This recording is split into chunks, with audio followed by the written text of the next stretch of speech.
All right, everybody, welcome back to Ducks and Pucks. This is your host, Mike Walters, along with my co-host, Eddy Jones. We were off for a week. I was out of town, so we're back for some recap. We're going to go over the preseason, how the Ducks looked, some roster news, some injuries, some comments that Getzlaf has made about Temu, and a few other news out there in the NHL. First off, we're going to start off with the preseason recap. Eddie, Ducks, came out, won the first couple games against Colorado, then lost some, and then won last night. What's your impression of the Ducks this far in the preseason? Yeah, I haven't been able to watch any of the games there because they don't really the game center here doesn't stream up here. But I've kind of followed them on my phone, which is obviously not the same. But yeah, they looked really strong against Colorado. And then they kind of trailed off, losing 4-0 to Arizona, a shootout loss to LA, losing to San Jose, and then losing to LA again. But it's not too worrying. It's just the preseason. It's not the full complete roster. In the earlier games, you get more of the young guys playing, and then like last night, you get sort of close to what the opening lineup's gonna look like. And we ended up, pushing late last night and winning. So I don't see any issues to really, take into the season. It's just preseason. We could have had a better one, but really, 3 wins, 3 losses and overtime losses isn't terrible. Yeah, I agree, Eddie. The Ducks started out strong and had a little bit of an off period in the middle there, and then finished up really well. Some of the concerns I've gotten from the fans have been mainly the power play. Obviously the Ducks they won last night on Perry's goal in the power play, but throughout most of the preseason games, the Ducks power play has been a little bit off. You think that's something that the Ducks fans should worry about? Starting this week as we travel to Pittsburgh. I think in the preseason, I don't really exactly know because I didn't get to watch them who played on the power play. Now, if it's the regulars who you see all the time that we're gonna see, like Perry, Getzlaf, Kessler, possibly Heatley, guys like that. If and Fowler and Vaughn, and if they were all on the power play for most of the chances we got, then I think maybe we should be a bit worried. But I'm pretty sure that wasn't the case, and we probably played a lot of rookies on there. Carlson, Raquel, Edom. They probably all got chances on the power play. So I don't see it being a big problem. I think we should maybe wait like 2 or 3 games into the season, maybe even 5 to see how many power play chances we have then and see how well it's clicking, especially against some good penalty killing teams too, like the Penguins. Yeah, definitely, Eddie. I mean, the power play was a mix. It depended on what the lineup was. Like in the Colorado games, obviously that was the same day and was split squads. So you had, some of the main guys together for one game, but not for another. And then, not all the preseason games are on TV over here too. So I had to either get the updates on my phone or they had some live streams on the Ducks website too. So I was able to watch some of it there. So I don't think the fans should worry about the power play. I know a lot of people are harping on that because I know that was an issue for us, especially in the playoffs last year because we had games where it was fantastic and then games where it was not so great. But I think we just got to wait it out, like you said. We're going to be doing recaps every week of the Ducks games coming up this season, and I think each week we can kind of analyze it, go through that week's games, and like you said, take maybe the 3-4 games that they play in a week, analyze it week by week, and go from there. Another issue that came up that some of the people have brought up too, as well as some people were upset, like you mentioned when we lost Arizona, we lost 4-0. Gibson was in net and didn't play as well in some of the games. What do you think, Eddie, as far as Gibson's play? I know you didn't get to watch anything, but do you think that's a concern too? I mean, I'm pretty sure Freddie's going to start. We've talked about that before, but do you think we should worry about Gibson at all? No, he's got a rotating decor in front of him. Every night there could be a different pairing in front of him. He's got to organize everybody, get used to how some of these guys he hasn't really played with, that often. And get guys like Theodore and Manson who just got sent down. So, he's playing with a lot of younger guys. Like I said, I think a couple 3 or 4 starts into the season, see how he's doing. I'm not too worried. He showed he can play at the NHL level at the end of last season. So I don't think anybody should be worried about a couple preseason games where he's not doing too great. So we should wait, and if he's doing it into the season, then everybody can start to panic. But right now, it's not too much of a worry to me. Yeah, I agree. I think some of the concerns some of the fans have right now is they should just be put on hold. And like we said, we'll analyze it week by week on the podcast, and we can talk about it and take people's questions and whatnot, like we had, and look at that. And moving forward, the Ducks they need to cut the roster down. They still have some excess players left on there. Looking on their website, they've got 27 or 28 names on there. What other players do you think are probably on the chopping block, Eddie, as they move down to try to get to the 23-man roster? Yeah, they need to. It looks like they need to make 4 more cuts. They've reduced the roster to 27. So there's some names that stand out. Like Shea Theodore is obviously going to be sent down back, to either the AHL to junior in Seattle. They still have Surrey's name on there, but I believe he's not part of the roster. I think either one of Fistrick or Allen, if they don't get traded before the beginning of the season, then one of them is going to be sent down. That's two. Then we have Jason LaBarbera, because Bob has come out and said that Anderson and Gibson are going to be the two guys he's starting, so LaBarbera will be sent down as well. And then it really comes down to, I believe Tim Jackman is probably going to be this healthy scratch each night, and it's going to be one of William Karlsson or Rickard Rakell who gets sent down. I haven't, unfortunately, haven't been able to see how they've been doing. I've heard William Karlsson has been doing well, and that's probably why he's still up here. And they're really competing for that last, third line, fourth line center spot. So one of them will stay up, I believe, and one of them will go down unless they decide to keep them both up and send Tim Jackman down. But I think it's more realistic to send one of the centers down. No, I agree with you, Eddie, on all the names that you mentioned. Pretty much Theodore and LaBarbera are going to go down. Surrey, yeah, I don't know why he's still listed on there. He's pretty much done. That's what we heard. We reported that a couple of weeks ago on the podcast. And like you said, Allen or Fistrick, either be a healthy scratch rotating in or have to be sent down, depending on the numbers. Like you said, if they decide with Karlsson to stay up or down as opposed to Raquel. I think it's going to be between those two, and I think it's pretty close. I mean, Karlsson's played pretty well from the couple games that I could watch since they weren't all on the television as well. I think I'm going to lean towards Raquel and think that he makes it and Karlsson goes down, but it's not.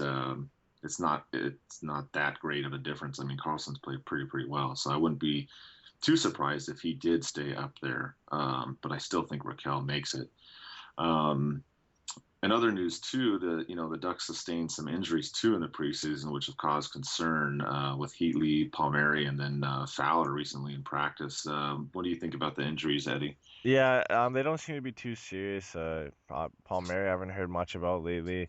I know Heatley's out with a groin, and he's on the season starting road trip, and so is Fowler. So that's a good sign that they're going to be on the road trip. They if they don't play game one, game two is probably more likely. But with Palmieri, I haven't heard much. I haven't heard how his injury is going. I don't think it was too serious. It's not like something like Jordan Staal where he's out for a month. But yeah, I'm not too worried.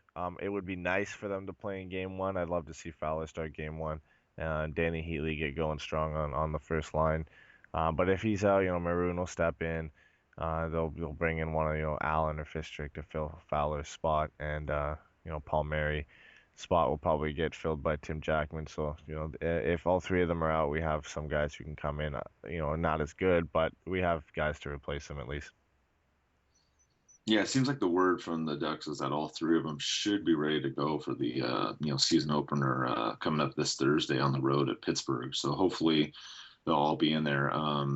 If for some reason Heatley's not in there, I can kind of see Maroon being up on the top line. They had him up there on the preseason, so that might be something to watch out for as far as what the top line might look like if for some reason Heatley's not able to go in that first game against Pittsburgh. Well, like you said, they plan for him to go on that 4-game trip and make it. So I think we should be good as far as the injury news. Palmieri, I know, was skating again.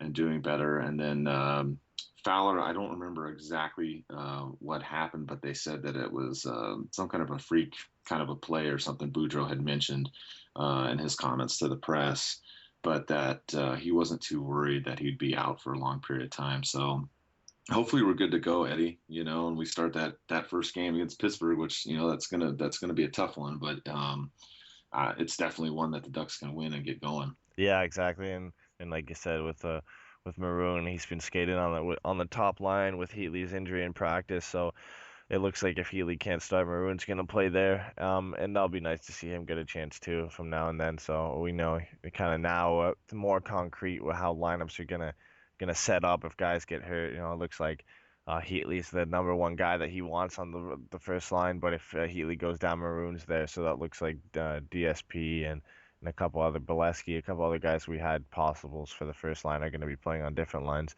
But yeah, Pittsburgh's going to be a tough game. We got to be ready for that one. And it would be nice to have everybody healthy for that game.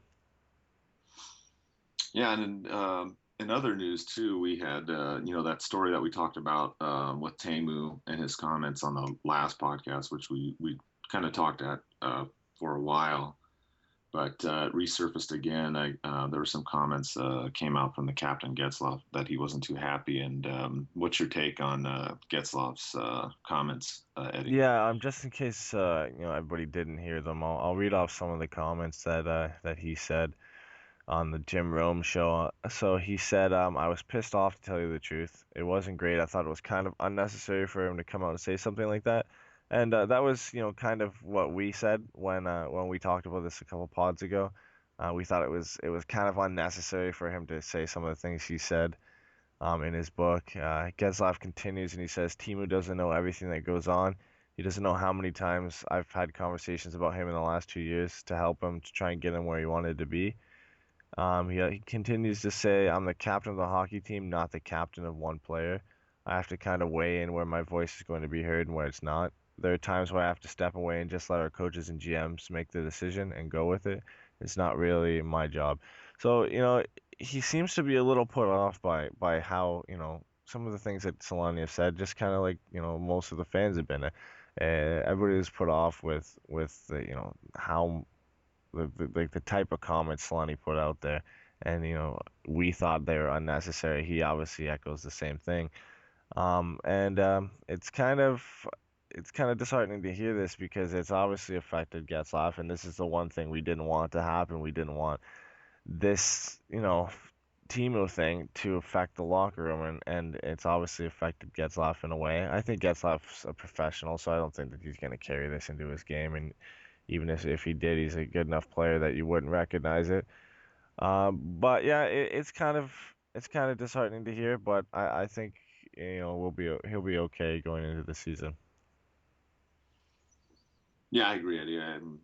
I've already put this whole thing behind me, anyways. I mean, I not really have too much to say about the whole situation.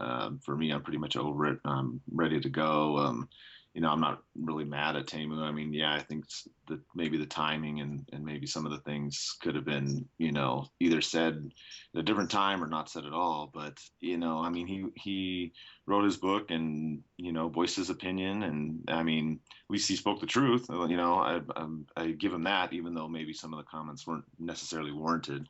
But I'm ready to go. I think Getzlaf will be fine. He's the captain. He's been the captain for several years. And I agree. The captain's role is one where you can't run out there and think that you're going to run the show. In any organization, in any sports, but even especially in hockey, you have to go with the GM, you have to go with the coaching staff, and it's a joint effort. And yeah, you're obviously going to voice your opinion when you don't like the way something's going, or you do like the way something's going, or whatever. Obviously, the captain's going to have a louder voice, and he's going to need to have that assertive role. But I think what I like about Getzlaf and just talking about in his situation in general and other captains is you got to know your boundaries, Eddie. You got to know when to put up something and discuss it with the coaches. And then there's other times that you need to just shut up and play. And that's what you got to do. And I think, I think Getzlaf's, a professional at it at all those aspects, Eddie. Yeah, yeah, and Getzlav obviously said that it was unnecessary, and like you said, I put this behind me, and I haven't really thought about this Solani thing since we talked about it on the podcast last, which I'm happy about. I haven't heard a lot of people talk about it, so it looks like everybody's put it behind them, and I hope these Getzlav things with his comments about Solani don't bring this back, but I don't think it has. I haven't seen much backlash from Getzlaf saying that he was pissed off about it. So I'm hoping this, kind of puts it away and we can get to the start of the season with this behind us. Yeah, definitely. I think we'll be fine going forward. I like Getzlaf in the captain position. I think his roles, the way he's done it is the way that captain should run a team, in any sport really, but especially in hockey. Um, any other concerns going forward with the Ducks? I know we'll talk about everything week by week, Eddie. But is there anything that you think that the fans should watch? For me, I think Heatley's one thing. He comes out, in the first preseason game and scores, and like I forget how many seconds it was, like within the first minute. But is there any players that you think the Ducks should watch, or any line combination, or any aspect of the game that we should focus on? I think just if there's anything that, yeah, I guess not really worries me, but that's a little bit of a soft spot going to the season that we don't know exactly how it's gonna pan out. Like we know how Getzlaf's gonna do, we know how Perry's gonna do, barring injury. But in goal, Anderson and Gibson, we've had a small sample size of them. How they're gonna do as co-starters, or as Anderson's a starter and Gibson playing about 30 games. We got to see if they can hold up doing that. Also, Hampus Lindholm's second season, if he can step up or do just as good as he did last year. And also a lot of the younger guys who are going to get a first full season, Emerson Edom, Devontae Smith-Pelly, and either William Karlsson or Ricard Raquel, seeing who makes the team. So it's mostly just seeing if the young guys can step up and fill the holes left by Timu and Saku and left by the trades of Benino and Perot, and with Hiller leaving too. Just seeing if we have the right guys to fill the holes and improve or do the same way we did on last season.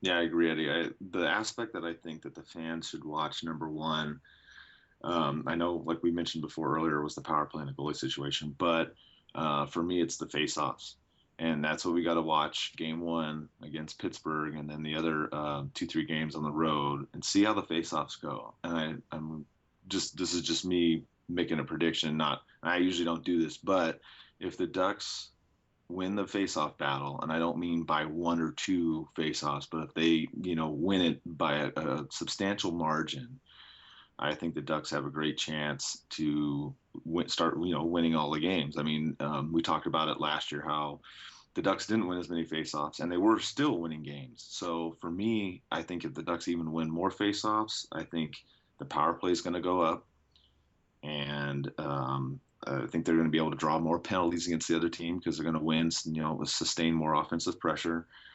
And it's going to overall be the key, I think, to the Ducks winning because, the biggest things that people say in general, just out there, was that, the Ducks aren't a puck possession team.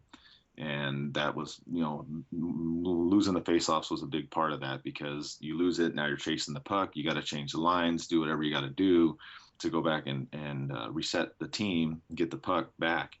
So for me, I think that's my number one key, Eddie. Yeah, and I kind of agree with that too. There wasn't much we really had to improve on last year. Arguably the power play would be one area, and face-offs would be the other. But other than that, we were scoring goals. We weren't conceding a ton of goals, in NHL standards. So I think bringing in Kessler, bringing in Thompson, and promoting Raquel or Carlson will definitely help. And we've already seen it in preseason when a lot of these guys have started that we've been winning a lot more faceoffs. We did in the game we played against LA and we lost. We outdone them in the faceoff. We had 56%, which is a very good number, especially against a team like LA. And they were starting guys like Carter and Richard. So I think yeah, I think you're right in that aspect. I think if we improved on the face-off, which looks like we have, and we can bring that into the season, and hopefully improve in our power play as well. I think we can be even better than we were last year, which will be needed, especially in such a tough Western Conference.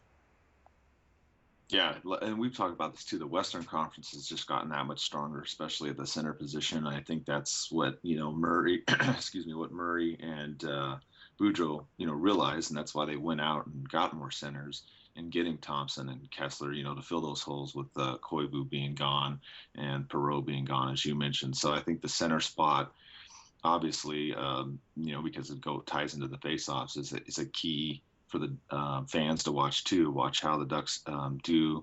I think it'll be improved on the power play. We talked about this too, Eddie, on the first unit. There's a good chance that I think you and I maybe disagreed on this, but there could be Kessler on the first line with Getzlaf and Perry taking the faceoffs, or I think another alternative that you had mentioned is even Kessler on the second unit. So either way, I think we've improved on the power play in that regard, Eddie. Yeah, exactly. And with the kind of one more thing that's coming out in the news for the Ducks is Hilary Knight, for U.S. Olympic women's hockey player, who was practicing with the Ducks, I believe on Friday, and it kind of generated a lot of news, and it was nice to see a lot of young girls who are coming out to watch and getting interested in hockey and getting interested in the Ducks. What do you think about Hilary Knight practicing with the Ducks and how it's going to affect women's hockey in California? Well, I think it's important, like what the NFL's doing, they always do in October. They have breast cancer awareness, and they, have the different items that are in pink that help out raise money and awareness. So I think having her come out to practice, being the Olympic athlete that she is and doing that is great, because hockey, we need to appeal to female fans as well. There's a lot of female fans. My wife's a big Ducks fan. She loves the Ducks. My aunt's a big Ducks fan. My niece, there's a lot of females in my family that are big Ducks fans, and I know we've got a couple writers too that are females that are big fans as well. So I think it's a very, very good thing to do. I know in the past too, the Ducks have even had events where they had like a ladies' night at the Ducks games, and they had ticket deals and offers and things like that. And I think that any organization, and actually any sport. I mean, it could be baseball, basketball, football, but obviously hockey, because that's what we're talking about. It's a smart thing to do because, Eddie. I mean, let's face it. Half the world is female, half the world's male. I mean, you can't Yeah. cut out half of the population. Yeah, and there was some news that popped up yesterday. I think it was from an interview either with her or with Bujo. Is she's next since preseason's winding up this year. It looks like next year, but she's going to be trying to push to play in a preseason game with one of the NHL teams. And obviously she wants to make a push to play in the NHL, but it should be one of, I think, only a few who've actually played in a preseason game, a few women who've played in a preseason game in the NHL. Do you think it's a good idea, or do you think it's not such a good idea for her to maybe participate in a preseason game and push for, eventually a bottom roster spot in the NHL? I don't have a problem with it. I'm sure there's maybe some people out there that are saying, well, women aren't the same as men and yada yada yada, and that's fine. But I don't really have a problem with her playing in preseason. I remember I can't remember the person's name right now, but there was a female goalie that Yeah, had I think done that it's before. I Megan can't. Ramon. I know who you're talking about. She played Yeah, with Tampa Bay though. right. I can't remember. And I don't have a problem with it. I played semi-pro football, and we had a female that came and played in a few of the games. She played wide receiver, and she didn't have a problem. She could take a hit like any other guy. So, if they can play, then I say let them play. I don't have a problem with it. What do you think, Eddie? Yeah, if she's built, strong enough and she can take a hit, there's no reason I don't think why she should be able to play if she and like I feel like if she has the skills to play and she's not just playing, for publicity, like not in her aspect, but for the team. If they put her on the team because she's better than somebody else on that roster, then I think she should be able to make the team. as long as she's fit enough that she can't get hurt. And we've seen from Hilary Knight before in the Olympic hockey and even at this practice that she seems like she could just step right in and be one of the guys. But I think it'll take some time, and a lot of people, like you said, are not really for the idea. So it would it would take a pretty brave NHL team to agree with that. But I think it'd be it'd be taken pretty well by most fans, and it would be it'd be really cool to see. But I don't know how long we'd have to wait for something like that to actually happen. Yeah, like you said, Eddie, I don't know the time frame on that. Like we said, there's been a couple other ladies that have tried that before, so I'm not really sure, how the league. I don't think the leagues come out, not to my knowledge, one way or another. So I think it's just something we just kind of monitor and see what happens going forward. Yeah, and that's pretty much for the Ducks news. We got a couple, or really only one big story in the NHL. Around the Islanders with being the beneficiaries of teams having to cut back on the salary. The Islanders picked up Johnny Boychuk and Nick Leddy in trades yesterday, giving up T.J. Brennan, Vili Paca, and Anders Nielsen for I believe for Nick Leddy and two second rounders and a conditional third for Johnny Boychuk. So it looks like the Islanders are actually filling spots where they on defense where they need. How do you think they're going to stack up this year in like a relatively weaker Eastern Conference, but a team that didn't make the playoffs last year? Yeah, in our preseason, Eddie? Where do we have them? Do we have them as like ninth or I tenth? believe we I had them think as 10th or 11th. I somewhere in think there. Toronto was ninth. Yeah, Yeah, I think, I mean, those are two really, really good moves. I think that it definitely makes the Islanders a playoff contention team. I mean, I don't think it's going to put them, up there in one, two, or three, but I think Eddie, they'll definitely, fight it out with, teams like Detroit for the eighth or seventh spot. What do you think? yeah, and I think they really have to too. They've given up a lot, and they don't have a lot in draft picks wise. Next season they don't have a first, they don't have a second, and I've been told by an Islanders fan they don't have a third either.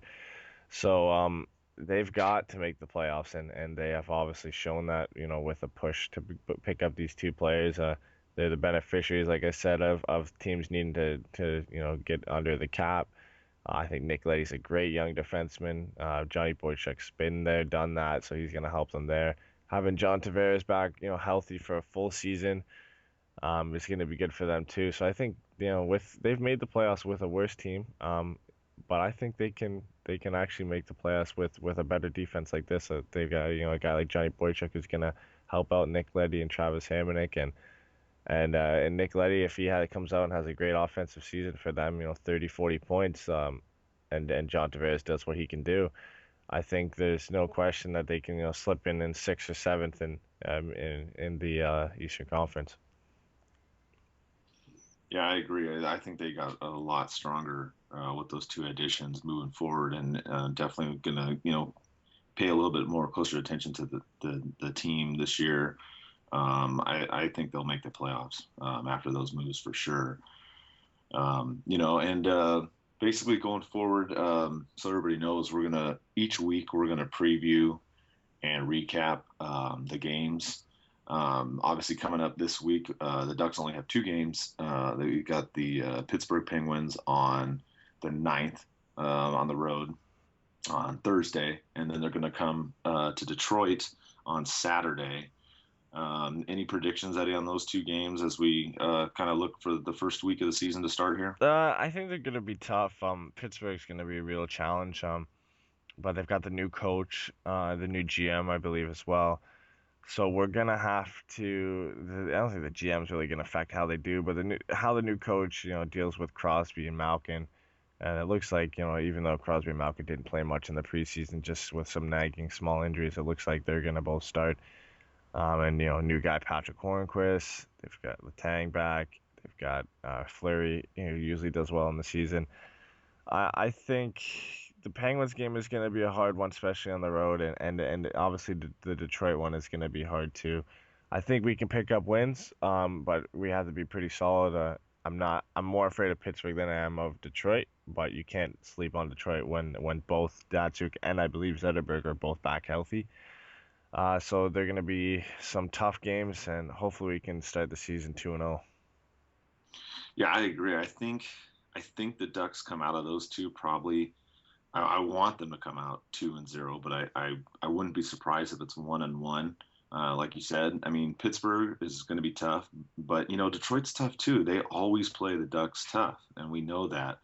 And then going at the tail end of the road trip, the Ducks play Buffalo and Philly back to back on the road. So this road trip it's going to be interesting. I think the Ducks can win 3 out of 4 total on this road trip, but I think it's going to be tough. And if the Ducks come out 2-2, I don't think the fans should be too surprised. My reasoning for that is because you got Buffalo and Philly back to back, Monday, Tuesday. So you got 4 games right there in a period of 6 days to start it off on the road. So I mean, it's not an easy schedule the Ducks got off the bat, and I mean, I think Buffalo we should be able to take them out, but don't overlook them. And then Philly's a tough team too, Eddie. So I mean, I'd be happy with 3 out of 4 on this trip. Yeah, yeah, I would be too, and I think that's realistic. I think we should be beating Detroit, we should be beating Buffalo, and I think we should be beating Philly too. I don't believe Steve Mason will be having. We mentioned this in our predictions for this season. I don't think Steve Mason is going to have as great of a season as he did last year or with Philly. So I think we should be winning that game. But they're going to be all tough, and even the Buffalo game is going to be tough too. Teams like Calgary last year, near the end of the season, they were a bad team out of the playoffs, but they were pesky to play, and they put up, I think, they put up like 6 or 7 on us. So you got to watch for those teams that aren't supposed to do a lot. Buffalo's made a lot of additions. No Ryan Miller, so that's an advantage for us. But we got to come out. We got to play every team strong, same way, and hope that we can come out with above 500 average in the road trip and have a good start to our home series as well. Yeah, I agree. I think moving forward, that's the way it's going to have to be, and I think just can't wait to get this going. We've been waiting for October, and now it's here. Preseason's over, so it's something to look forward to. And like I told everybody, we'll be each week going over the games. We'll preview them a little bit, and then we'll recap what we liked, didn't like. Still be taking fan questions. Some other updates on the website, adding some new categories on there for everybody. We've got some articles coming out on fantasy hockey. So I know there's some of our writers went over with Danny, who we had on earlier. They started a fantasy hockey league on their New York Rangers website. She has her blog that she runs for New York. So there's some of our writers and their writers, and then some other people in that league, and the rest of you that are out there in your own separate leagues will have info on that for you. A couple articles will be coming out this week. Also, there's tickets up there that are for sale. I was able to get some more tickets this season from other family members and whatnot. And I'm just putting them up there face value. I'm not trying to, make any kind of profit or anything like that. I'm just trying to resell tickets to the games that I have either extra tickets to, or there's some that I can't go to due to school and other family functions and things that I have going on. But I'll make most of the home games this year. And that's really it. Any final thoughts, Eddie? Nope, just excited for the season to going, and if you're in a fantasy pool, pick Jamie Benn. All right, there you go. We'll see you all next week, and let's go Ducks and win the first couple games. The Anaheim Ducks are the Stanley Cup champions.